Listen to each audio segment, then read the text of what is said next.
It's tea time for this family of Crimean Tatars, but one member is missing, Elvira's husband, Aktyon.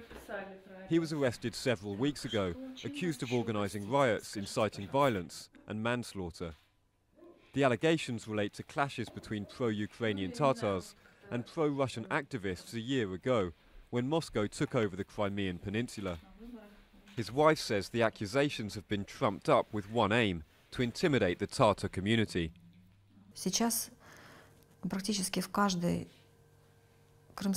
Today, nearly every Tatar family in Crimea is living in fear. We don't feel safe in our homeland. There are disappearances and sadistic and violent murders.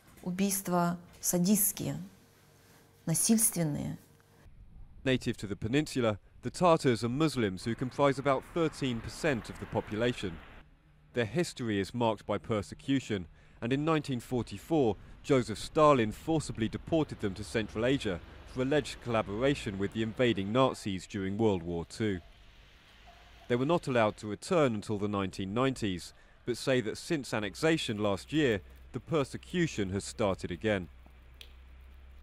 Ilmi Umarov says over the past year 10 to 20,000 Tatars have left the territory, while disappearances have increased and 4 people have been found dead in unexplained circumstances.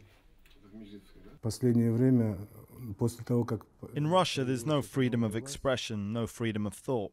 Loyalty to the authorities is mandatory. Having different opinions is not encouraged. On the contrary, you will be persecuted for it. This has created some problems for us. In January, riot police raided Tatar television channel ATR. About 50 Russian police searched workstations and employees, interrupting this report and seizing footage of last February's Tatar and pro-Russian clashes. Recent anti-extremism laws have forced ATR to self-censor, and the world's only Tatar language channel even avoids mentioning that Crimea was until a year ago part of Ukraine.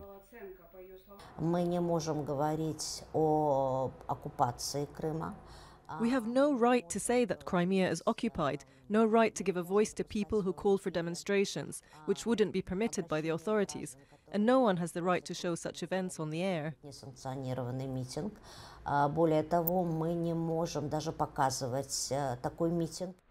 Lilia points out that for half a century Tatars didn't have the right to speak and read their national language. The tragedy of history, she says, is now repeating itself.